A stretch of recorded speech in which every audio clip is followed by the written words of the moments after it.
Hello friends, नमस्ते।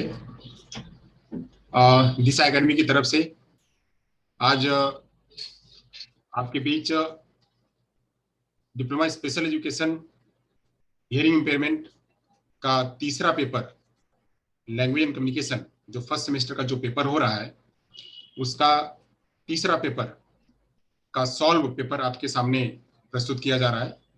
तो आज का जो पेपर जो था वह पेपर का कोड था। पेपर का जो कोड था वह T06 T06 था, जिसका नाम था language and communication. Language and communication का पेपर आप लोग आज दे के आए हैं। तो उसमें कुछ ऑब्जेक्टिव कुछ सब्जेक्टिव प्रश्न थे। तो उन ऑब्जेक्टिव सब्जेक्टिव के प्रश्नों का जो सॉल्व पेपर है वो आपके सामने प्रस्तुत कर रहे हैं। तो प्रश्न कुछ इस तरह से थे, मल्टीपल टाइप के क्वेश्चन जो थे वह इस तरह से थे कि कुल 10 प्रश्न थे। 10 प्रश्नों में से पहला प्रश्न था, which of the following is not a technique of a teaching language. तो इसमें पूछा जा रहा है कि कौन सी टेक्निक जो है लैंग्वेज सिखाने की, जो लैंग्वेज की टेक्निक नहीं है। तो यहाँ पे जो न्यूज है वह है ही टेक्निक। पोयम को टेक्निक के रूप में जानते हैं, डायरेक्टेड एक्टिविटी को टेक्निक के रूप में जानते हैं। तो कौन सी नहीं है, यहाँ पे क्या है, यह कंप्यूटर। कंप्यूटर जो है वह यहाँ पे टेक्निक नहीं है। तो यहाँ पे जो सही जवाब होगा वह क्या होगा, सी। सही जवाब होगा सी। तो चलिए आगे चलते हैं, दूसरे प्रश्न पे आते हैं। तो दूसरा प्रश्न है, the story of thirsty crow can be taught through many ways, this is the statement true, is this statement true. यहाँ पे कह रहा है कि स्टोरी, प्यासा कौवा की कहानी को अलग अलग तरीकों से सिखाया जा सकता है। क्या ये सही है? हाँ, ऑब्वियसली सही है। तो यहाँ पे जो जवाब होगा वह क्या होगा, यहाँ पे जवाब है उसका सही। तो यह वाला जवाब इसका ए ऑप्शन इसका सही है। तो ऐसे ही तीसरे वाले प्रश्न पे आते हैं।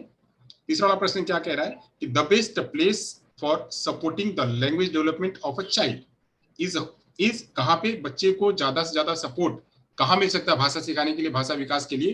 तो होम में मिल सकता है, पार्क में मिल सकता है, लाइब्रेरी में मिल सकता है, इंटरनेट में मिल सकता है। तो लाइब्रेरी में इतना ज्यादा नहीं मिलेगा, इंटरनेट से बच्चा कहाँ कितना सीख पाएगा, पार्क में भी उतना एक्सपोजर नहीं मिलेगा। तो एक्सपोजर कहाँ मिलेगा, घर पे। तो यहाँ पे राइट आंसर होगा क्या, घर।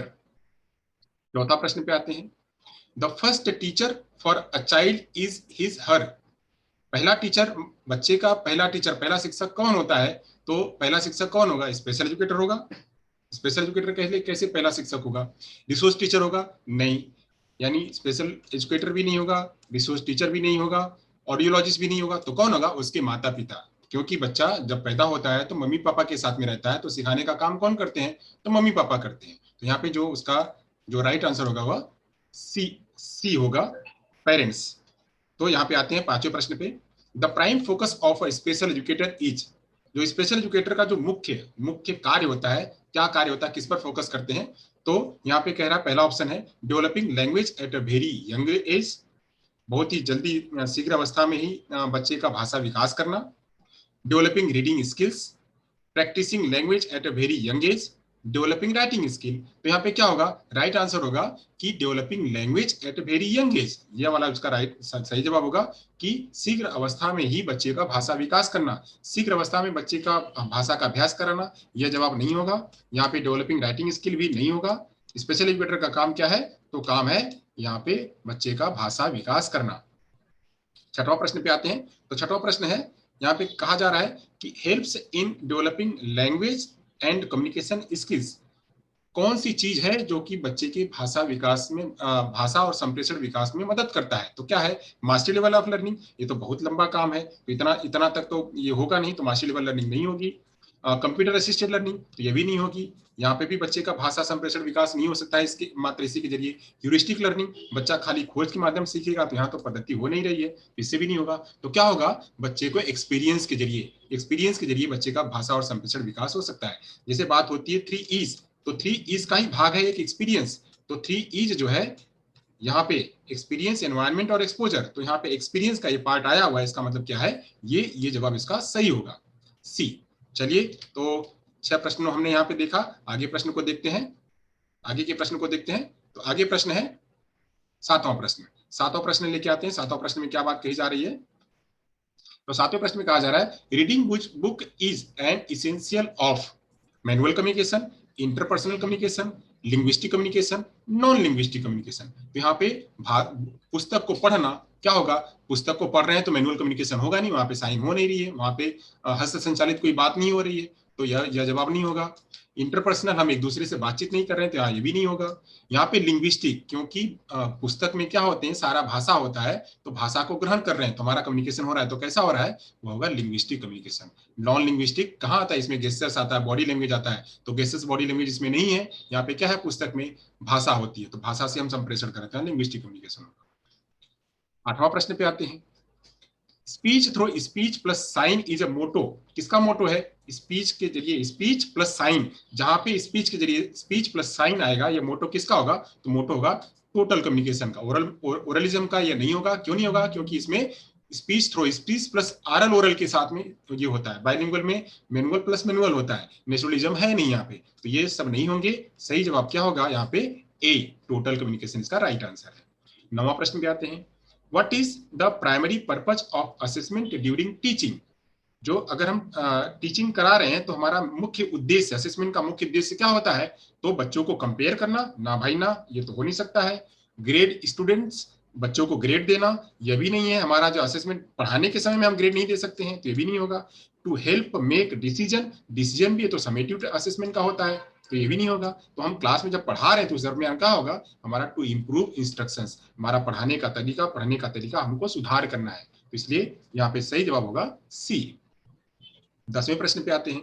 Philosophy that desire to develop verbal language through aural oral mode is called as, हमने अभी आगे बताया कि ओरलिज्म, ओरलिज्म ही इसका मुख्य उद्देश्य है कि वर्बल लैंग्वेज बच्चे के अंदर में विकसित करना है, किसके माध्यम से, तो आरल ओरल के माध्यम से, आरल ओरल मोड के माध्यम से वर्बल लैंग्वेज विकसित करना है। यहाँ पे एक होती है लैंग्वेज, एक लैंग्वेज प्लस लैंग्वेज के साथ साथ में एक मोड, मोड लैंग्वेज और मोड मिल करके जो है मेथड ऑफ कम्युनिकेशन बनता है। तो एक लैंग्वेज यहाँ पे वर्बल लैंग्वेज है और मोड क्या है, आरल ओरल मोड, तो इससे मिलकर के बनेगा क्या यहाँ पे, यह ओरलिज्म। ओरलिज्म का ही मोटो है, ओरलिज्म का ही काम है कि वह वर्बल लैंग्वेज सुनने और बोलने के माध्यम से वर्बल लैंग्वेज विकसित करता है, तो यहाँ पे सही जवाब होगा ओरलिज्म। टोटल कम्युनिकेशन नहीं होगा, क्योंकि टोटल कम्युनिकेशन का ऊपर एक प्रश्न आ चुका है, ऐसी डायरेक्टेड एक्टिविटी नहीं होगी। बाइलिंगुअलिज्म नहीं होगा, बाइलिंगुअलिज्म में मैनुअल लैंग्वेज होती है और मैनुअल मेथड, मैनुअल मोड होता है, मैनुअल लैंग्वेज और मैनुअल मेथड के माध्यम से यह सिखाया जाता है। तो यहाँ पे 10 प्रश्न जो है इस तरह से थे,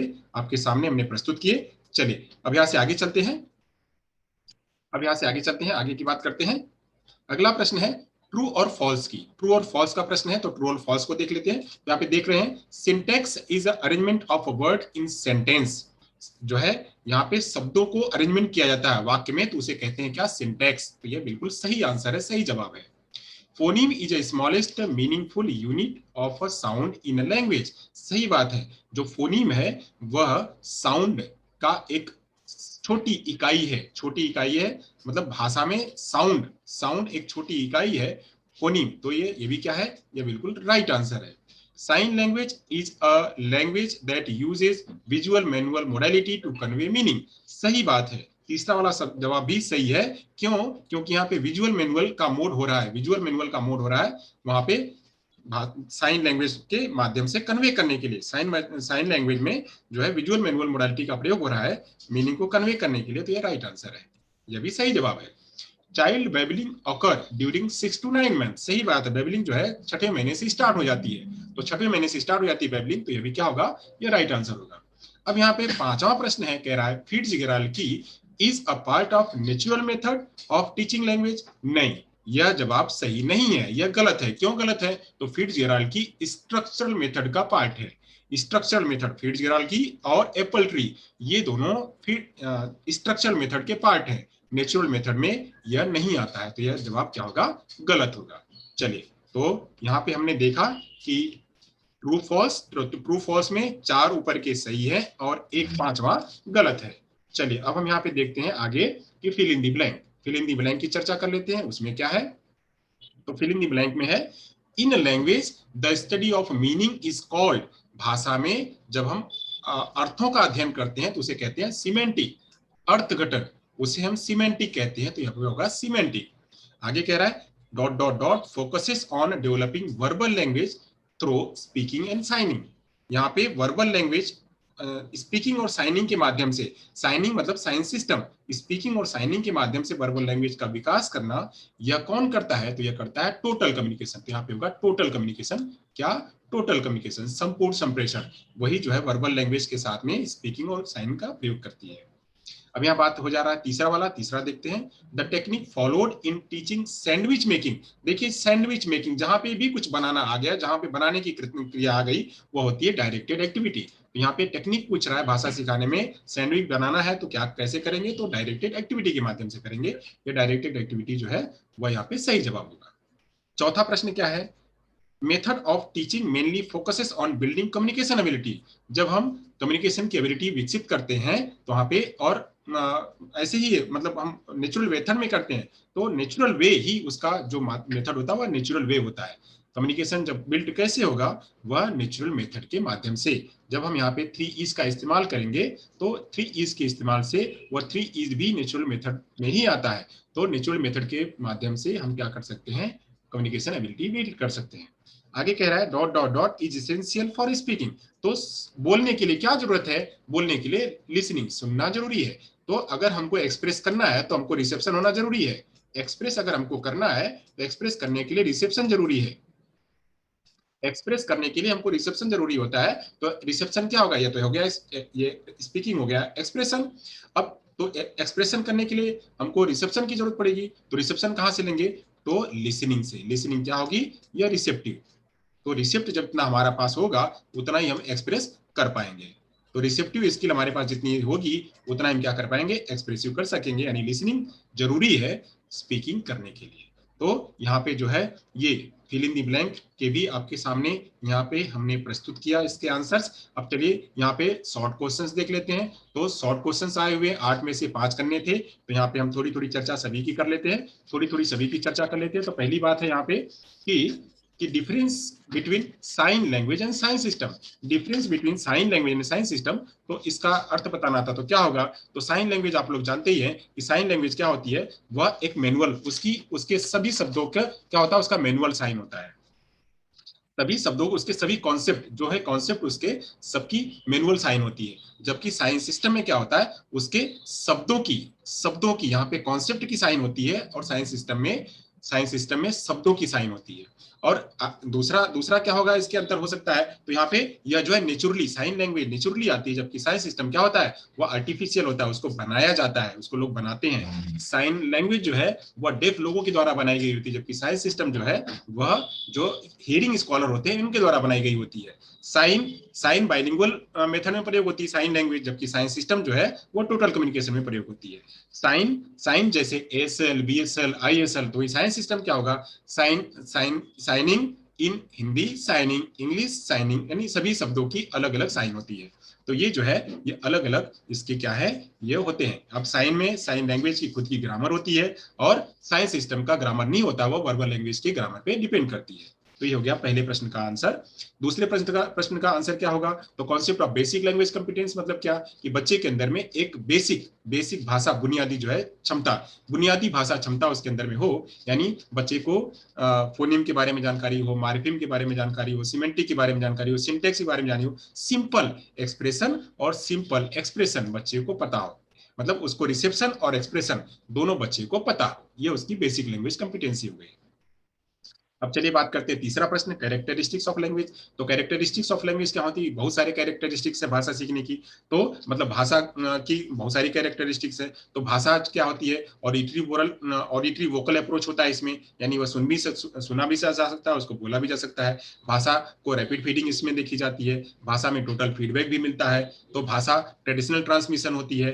भाषा भाषा में तो प्रोडक्टिविटी आती है, भाषा लर्नेबिलिटी है, भाषा के जो है वो सिमेंटिसिटी होती है। तो ये सब क्या है? भाषा की कैरेक्टरिस्टिक्स है। चलिए बात करते हैं प्रिंसिपल ऑफ एजुकेशनल बाइलिंगुअलिज्म की। शैक्षिक द्विभाषिता के सिद्धांत क्या है? तो शैक्षिक द्विभाषिता के सिद्धांत हो सकते हैं, तो क्या हो सकता है कि यह सोशल गोल पर फोकस करती है, इंफेसिस ऑन सोशल गोल, और यह जो है दूसरी भाषा के साथ में कंपेयर करती है, कंपेरिजन विद सेकेंड लैंग्वेज। और क्या हो सकता है? तो यह जो है यह एक लैंग्वेज के जरिए दूसरी लैंग्वेज को सिखाती है, लैंग्वेज थ्रो लैंग्वेज होती है। जैसे बाकी होती है वो स्पीच थ्रो होती है, तो यहाँ पे लैंग्वेज थ्रो लैंग्वेज होता है। यह कल्चरल मॉडल ऑफ लिंग्विस्टिक होता है, तो ये डेफिनेस होता है, तो ये डेफिनेस का कल्चरल मॉडल पर डिपेंड करती है। तो यहाँ पे स्पीच जो है वहां पे, यहाँ पे वाणी ना तो वह अनिवार्य होती है, ना तो इसेंशियल होती है, ना तो डिजायरेबल होती है, ना तो जो है वह ऐच्छिक होती है। तो यहाँ पे स्पीच की आवश्यकता नहीं होती, यहाँ पे साइन की आवश्यकता होती है। तो इसके हो गए प्रिंसिपल।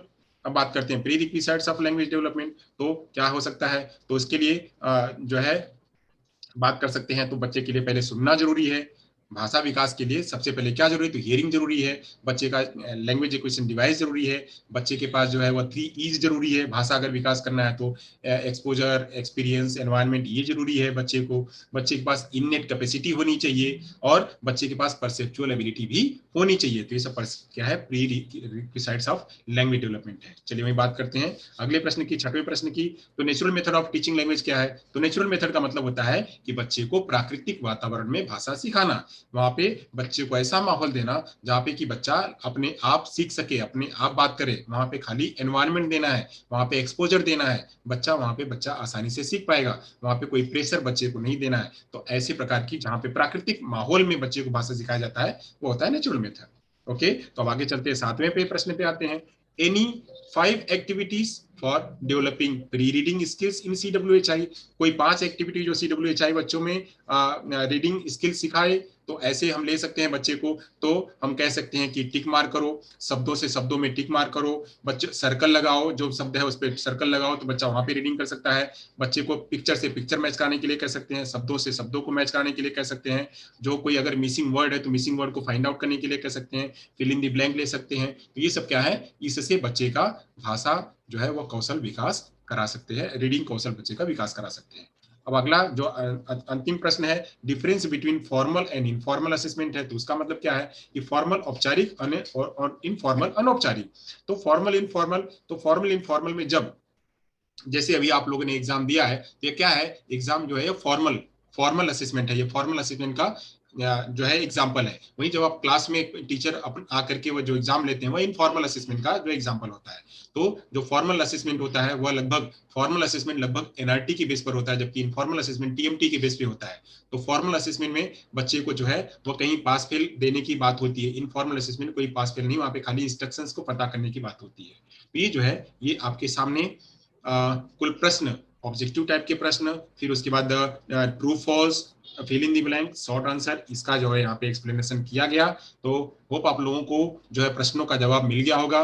तो आप लोग वीडियो को लाइक करिएगा, सब्सक्राइब करिएगा और ज्यादा से ज्यादा लोगों तक पहुंचाइएगा, ताकि और लोगों को इसका जो है आंसर सही जवाब मिल सके।